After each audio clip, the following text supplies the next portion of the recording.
আসসালামু আলাইকুম, চ্যানেলে সবাইকে স্বাগতম। আশা করি সবাই ভালো আছেন। আজকে তদবিরটা হয়েছে গিয়ে বশীকরণ মন্ত্র, মানে মন্ত্র দিয়ে আপনি যে কোনো মানুষকে বশীভূত করতে পারবেন। বিশেষ করে যার শরীরে এই মন্ত্র পড়ে ফু দিবেন বা ফুঁক দিবেন, সেই আপনার প্রতি বশীভূত হয়ে যাইব বা বাধ্য হয়ে যাইব। এটা যে কোনো নারী বা পুরুষ যে কাউরে আপনি করতে পারবেন। তো কীভাবে করবেন সব কিছু আমি বলে দিব নিয়ম সহকারে, তাই প্রথম থেকে শেষ পর্যন্ত ভিডিওটা দেখুন, তাহলে বুঝতে সুবিধা হবে। ওই রকম কাজ যদি আমার সাহায্য করাইতে চান তাহলে যোগাযোগ করবেন সাইটে দেওয়া নাম্বারে। নাম্বারটা হচ্ছে 017099143887। এই নাম্বার ইমো, হোয়াটসঅ্যাপ বা সরাসরি যোগাযোগ করলে আমার সাথে যোগাযোগ করতে পারবেন যে কোনো কাজ বা পরামর্শের জন্য। তো কাজের কথা, সেই কাজটা কীভাবে করবেন সে বিষয়ে বলি। এই যে মন্ত্র আছে ছোট্ট, এই মন্ত্র সাহায্য কাজ করবেন। মন্ত্র রয়েছে কি, ইয়া আমিন, ইয়া হাকিম, অমুকের হৃদয়ে জুড়ে দে আমার হৃদয়।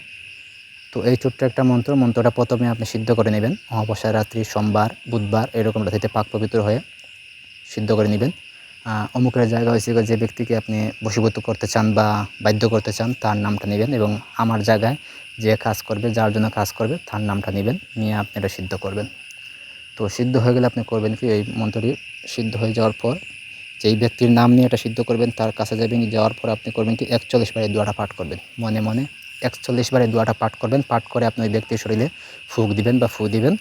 দেখবেন যে সাথে সাথে ওই ব্যক্তি আপনার প্রতি বশীভূত এবং বাধ্য হয়ে যাব।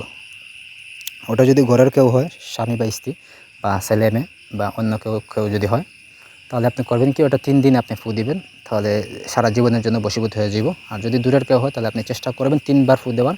41 বার পাঠ করে 3 বার ফু দেওয়ার, যদি সম্ভব হয় তাহলে দিয়েন। তো এই যে নিয়ম বলছি বা মন্ত্রটা বলছি, সে অনুযায়ী যদি আপনি কাজ করেন, কাজের ফলাফল আপনি শতভাগ পাইবেন।